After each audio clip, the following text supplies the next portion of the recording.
the first Indian woman to join the Indian Police Service in 1972. She introduced several reforms at the Tihar jail, which gained worldwide acclaim and won her the Raymond Magsaysay Award in 1994.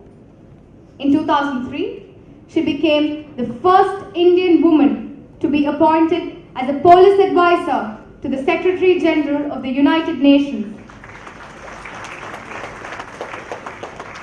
in the Department of Peacekeeping Operations. She remained in service for 35 years before taking voluntary retirement in 2007 to focus on social activism and writing. On 22nd May 2016, Dr. Kiran Bedi assumed office as the Lieutenant Governor of Puducherry.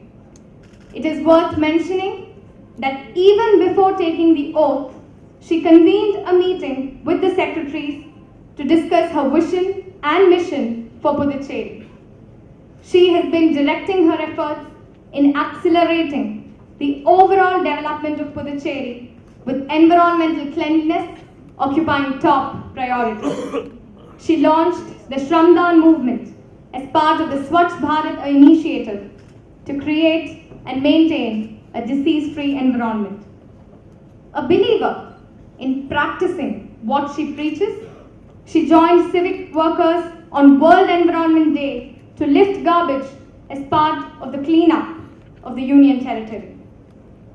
A trendsetter, she has opened the gates of Raj Nivas to the public to submit their representations directly. Her tenure as governor has been and will be a golden period for the people of Puducherry. May I now request the Honorable Lieutenant Governor of Puducherry, Dr. Kiran Bedi, to deliver the special address.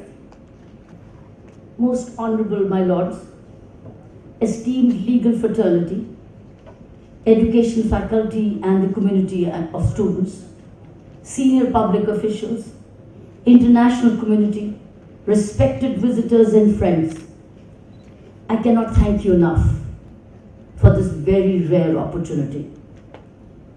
I was invited and I was looking forward to coming here as a listener.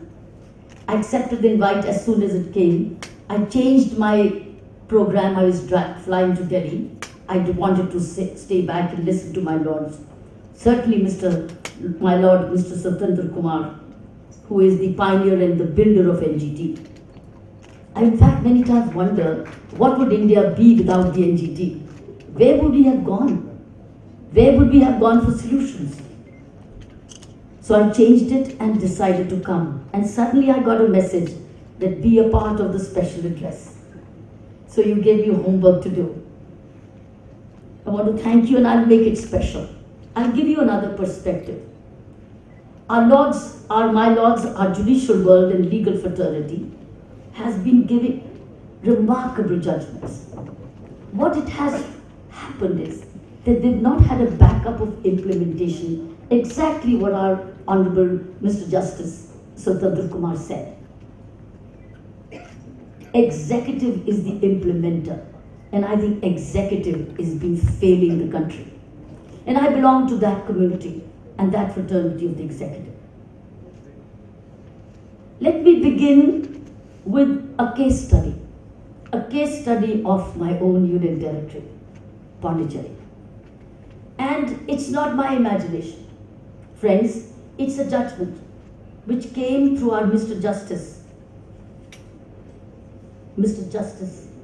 Jyotiman. He gave us this judgment just 5 days ago. And we were grappling with this judgment, sir. And I think if we take it to the logical end, Puducherry could become the first union territory in India to be the cleanest. And I want to offer that strategy as to how can we do it. How can we back this NGT effort with executive effort? But let me share with you the problem. Look what the judgment said. And I'm quoting the judgment, paragraphs of the judgment. Because case study works. It is not selective reading, it's just the right portions. It says, it starts with the paragraph. It is not known as to the steps taken by municipalities and panchayats between 2011 and 2016. And it is only on 13/1 to 16 that Puducherry Pollution Control Committee has granted authorization. It is unfortunate, as the Honorable Judge said in his judgment, that while granting the consent, the Pollution Control Committee has not even stated anything as to the method, particularly relating to source segregation and also installation of composting yard. Then I go to another paragraph. It is unfortunate, I quote, that nowhere in the counter, it states, because we filed a counter before them, people who had been affected by our dump yard, huge dump yard, we contribute about 450 tons of waste as Puducherry every day in Puducherry. And it said that it is unfortunate that nowhere in the counter it states that the nature of steps taken during this period, from 2011 to 2016, what steps were taken.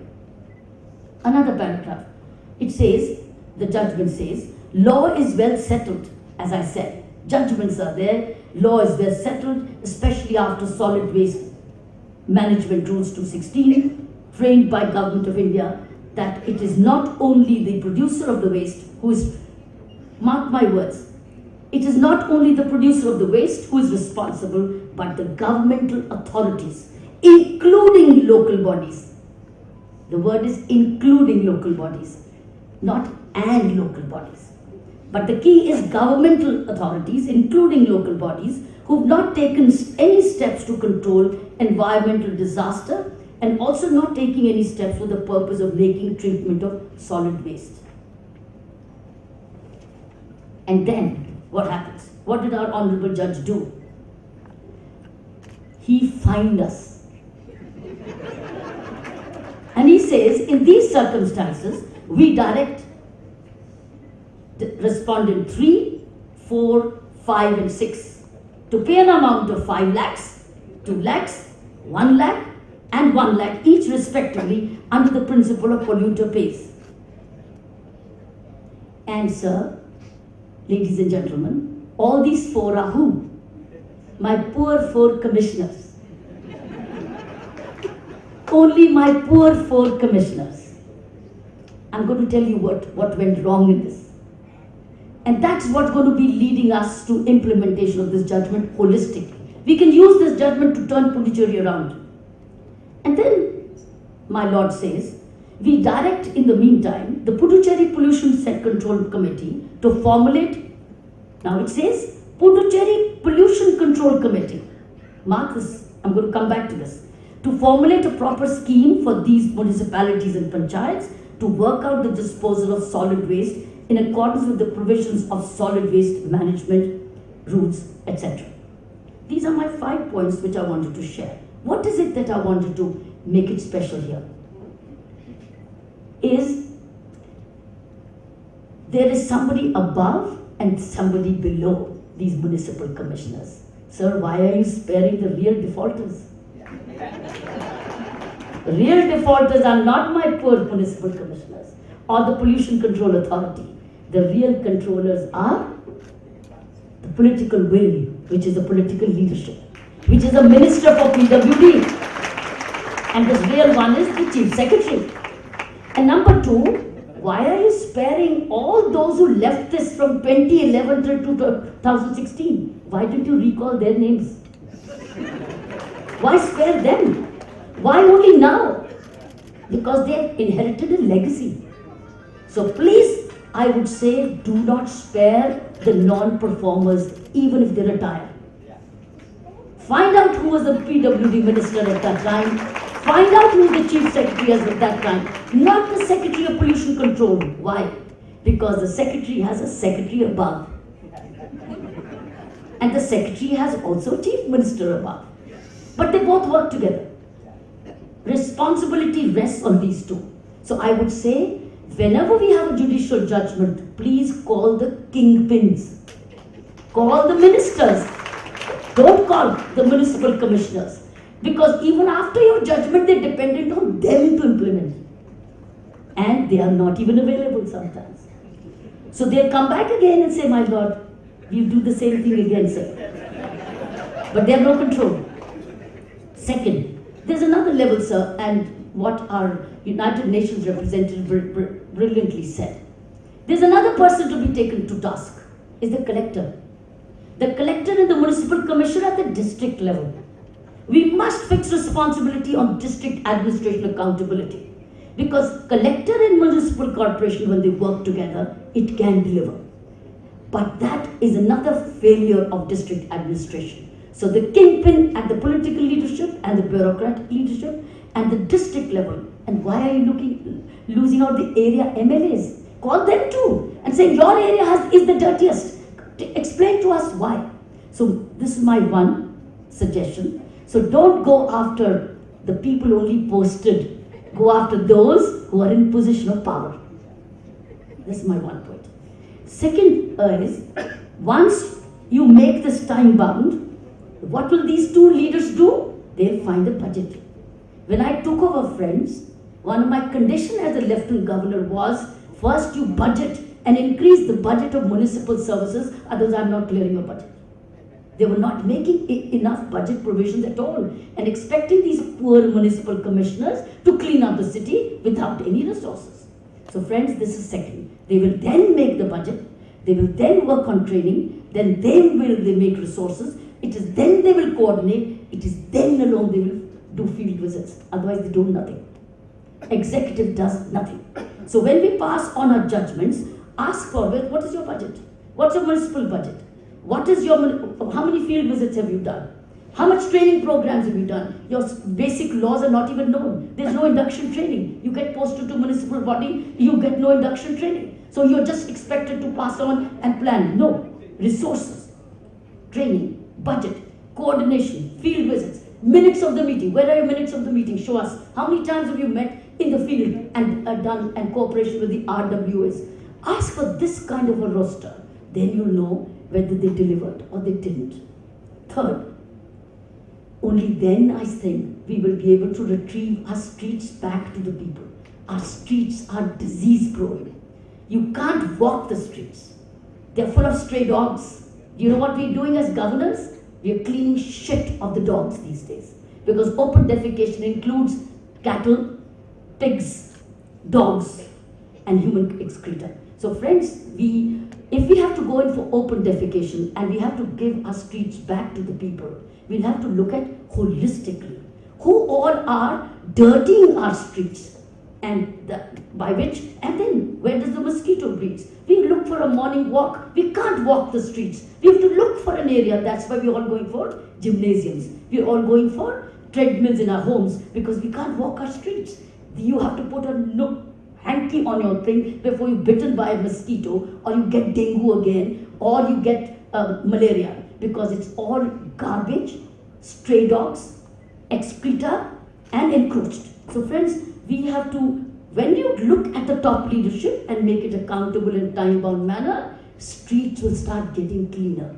And when streets get cleaner, safer, we will be able to walk and do our morning walks on the main streets. And why not make it mandatory? If officers go for morning walks, they've got to go through the dirty streets. How many morning walks did you do in the streets? Ask them, my lord. Ask them, hey, you're a secretary. You do fitness every day? He'll say, yes. Which streets did you walk every day? Ask them. Instead of going to company parks, which streets did you walk? Show us the pictures. Show us the photographs of the picture doing that morning walk. He'll have never done it because he was afraid of stray dogs. Stray dogs bite because stray dogs won't bite. Stray dogs bite others, not them. So friends, these are critical issues which we need to ask. And sir, if my lords don't ask, who will ask? Nobody else can ask.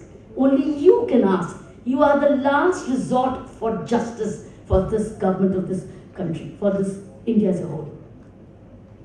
So finally I would say, Swachh Bharat is all comprehensive. It goes along with open defecation free. It means clean streets. It means clean drains. It means clean fields. It means clean ponds. It means waste to wealth. And another thing which I request the UN agencies is, please give us technologies.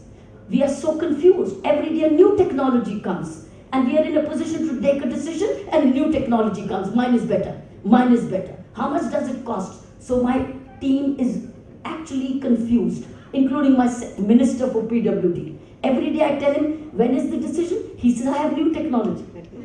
Then I ask the secretary, today there's a new proposal.